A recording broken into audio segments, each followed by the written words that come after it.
মানুষের যে কি হয়েছে।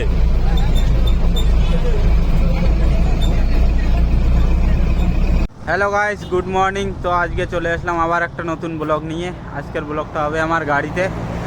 তো আজকে আমি এই যে এই গাড়িটা যে দেখতেছো, এই গাড়িটা লোড হয়ে যাবে বীরপাড়া আলিপুর। তো ভিডিওটা দেখতে থাকো কীভাবে আমরা লোড করি, কীভাবে খালি করি। তো আজকের ভিডিওতে এটাই দেখাবো আমি। তো লাস্ট অবধি ভিডিওটাকে দেখতে থাকো। যাও যাও যাও।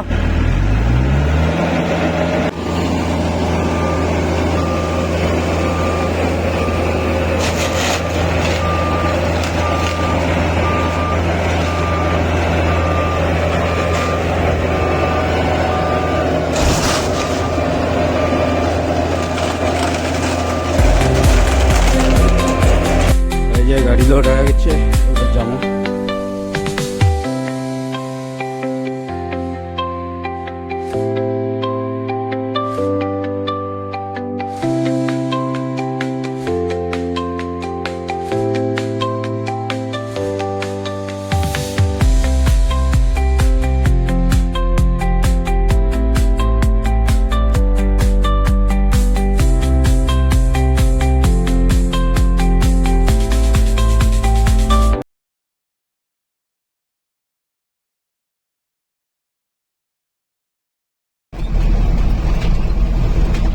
এলে কি রাস্তা না অন্য কোনো?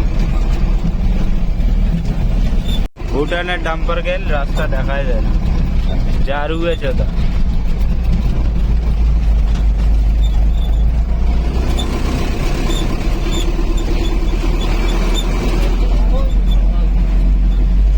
আমরা চলে এসেছি যেখানে গাড়িটা নামবে, এই রোলারটা নামবে এখানে। দেখো নদীর মধ্যে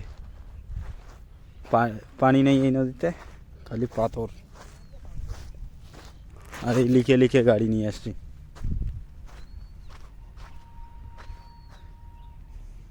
এই যে দেখো নদীর কেমন করে ডাম্পার চলে, রকেট টিপে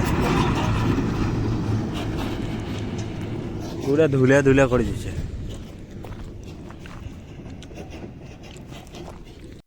তো গাইস পয়েন্টে গাড়ি লাগাইছি, এই যে ফরেস্টের এরিয়া। বলতেছে তাড়াতাড়ি গাড়িটা খালি করে বাইরে যাও, নাহলে হাতি ফাতি আসে সন্ধ্যা হলে। তো আমরা তাড়াতাড়ি গাড়িটা বানটানগুলো খুলবো, খুলে তাড়াতাড়ি বাইরে হয়ে চলে যাব। তো এই যে এখানে গাড়ি নামার জন্য র্যাম্প বানাইতেছে। র্যাম্পটা বানা হলে আমার গাড়িটা খালি হয়ে যাবে। খালি হওয়ার পরে এখান থেকে রওনা। এই যে দেখো জেসিবি দিয়ে র্যাম্প বানাইতেছে।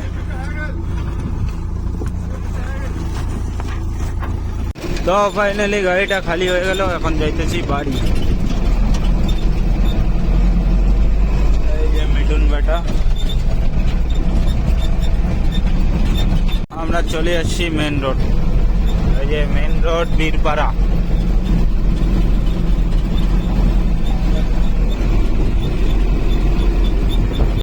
এই যে এই জায়গায় অ্যাক্সিডেন্ট হইলো এখনই,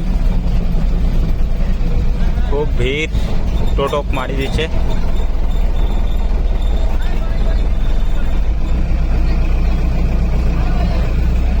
এই যে টোটোটা, মানুষের যে কি হয়েছে।